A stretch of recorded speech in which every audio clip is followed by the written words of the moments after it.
Today's topic is barriers of communication. सबसे first मैं आपको बता देती हूँ कि मेरे चैनल पे ऑलरेडी इस टॉपिक को मैं एक्सप्लेन कर चुकी हूँ, बट जो टॉपिक था वो काफ़ी डीपली मैंने एक्सप्लेन नहीं किया था, उसके डायरेक्ट पॉइंट्स एक्सप्लेन किए हुए हैं। सो इस वीडियो में मैं आपको deeply one by one point explain करके बताऊंगी, जैसे कि एग्जाम में आपको करना भी चाहिए।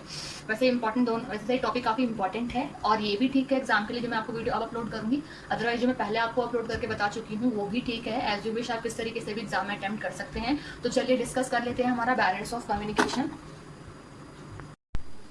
फर्स्ट इज सिमेंटिक और लैंग्वेज बैरियर्स। सिमेंटिक और लैंग्वेज बैरियर्स में क्या है, फर्स्ट लिखा है रॉन्गली एक्सप्रेस्ड मैसेज, कि जब भी आप मैसेज को एक्सप्रेस कर रहे हो सामने वाले को, तो जो आपने एक्सप्रेस किया है फिर कम्युनिकेट किया है मैसेज, वो गलत आपने एक्सप्रेस किया है, तो ये प्रॉब्लम है ना।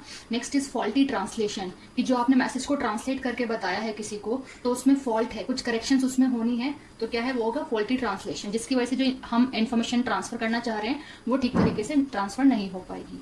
Next is organisational barriers. इसमें क्या आता है, first point is organisational regulatory policies, कि एक ऑर्गेनाइजेशन को रेगुलेट करने के लिए, चलाने के लिए कुछ पॉलिसीज, कुछ रूल्स एंड रेगुलेशंस जो होते हैं वो भी प्रॉब्लम क्रिएट करते हैं कभी कभी। जैसे कंपनी में कुछ हार्ड एंड फास्ट रूल्स बनाए गए हैं, ठीक है, तो वो प्रॉब्लमेटिक हो जाते हैं। Next is bad maintenance of communication objects, कि कंपनी में जो कम्युनिकेशन के लिए जो ऑब्जेक्ट्स बनाए गए हैं, फिर जो कंपनी में कम्युनिकेशन के जो ऑब्जेक्ट्स हैं उनकी मेंटेनेंस प्रॉपर वे में नहीं है, तो उससे क्या होगा कि जो इन्फॉर्मेशन हम ट्रांसफर करना चाह रहे हैं वो प्रॉपर तरीके से नहीं हो पाएगी, करेक्ट इन्फॉर्मेशन ट्रांसफर नहीं हो पाएगी।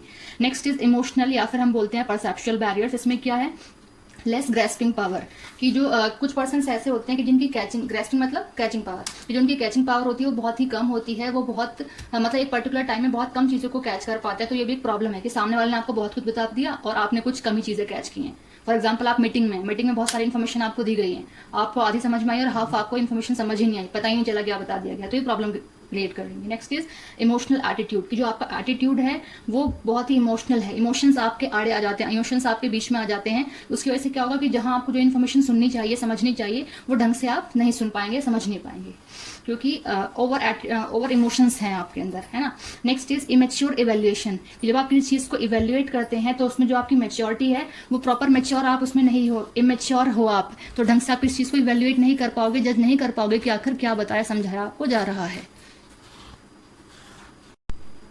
Fourth one is physical barriers. Physical barriers में आता है हमारा नॉइज। फॉर एग्जांपल कि जब दो पर्सन्स कम्युनिकेट कर रहे हैं, वहाँ पे काफ़ी ज़्यादा नॉइज हो रही है, काफ़ी ज़्यादा शोर शराबा है, तो जो एक सेंडर कम्युनिकेट कर रहा है रिसीवर को कोई भी इन्फॉर्मेशन, वो ढंग से फ्लो नहीं हो पाएगी, क्योंकि रिसीवर उसको रिसीव ही नहीं कर पाएगा, सुन ही नहीं पाएगा कि आखिर क्या बताया जा रहा है, तो ये भी एक प्रॉब्लम है।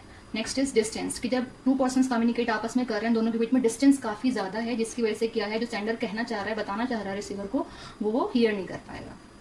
Next is personal barriers. Personal barriers में आते हैं हमारे बॉडी लैंग्वेज, कि जब टू पर्सन्स आपस में कम्युनिकेट कर रहे हैं तो जो बॉडी लैंग्वेज है हमारा सेंडर का वो प्रॉपर नहीं है। जब एक सेंडर का बॉडी लैंग्वेज प्रॉपर नहीं होगा तो वो ढंग से इन्फॉर्मेशन कन्वे नहीं कर पाएगा रिसीवर को। फॉर एग्जाम्पल है, जैसे आप किसी को पढ़ा रहे हैं, तो पढ़ाने के टाइम पे आप बॉडी लैंग्वेज का एक हैंड का यूज कर रहे हैं, बता रहे हैं कि किसी भी पर्टिकुलर टॉपिक में 5 पॉइंट्स है, 5 पॉइंट आप बता रहे हैं बट आप शो कर रहे हैं 4 फिंगर, क्या है, तो ये हमारा क्या है, इम्प्रॉपर बॉडी लैंग्वेज है। तो जब भी आप किसी से बात कर रहे हो, कम्युनिकेट कर रहे हो, तो आपको जो बॉडी लैंग्वेज है वो प्रॉपर होना चाहिए, किससे कम्युनिकेट करें, आई कांटेक्ट आपका प्रॉपर होना चाहिए, ठीक है। तो इन चीज़ों का हमें ध्यान रखना है। Next is fear. Fear means क्या है, डर, कि जब आप किससे कम्युनिकेट करें, स्पेशली फॉर द सेंडर, कि डरना हमें it is specially for the receiver, कि जब एक जो रिसीवर होगा वो फियरफुल होगा, तो फियरफुल होने की वजह से क्या है कि जो सेंडर इन्फॉर्मेशन फ्लो कर पा रहा है तो रिसीवर उसको रिसीव नहीं कर पाएगा, क्योंकि वो फियरफुल है, ठीक है। तो फियरफुल होगा तो सामने वाले की बात को ढंग से कैच ही नहीं कर पाएगा कि आखिर क्या बताया जा रहा है।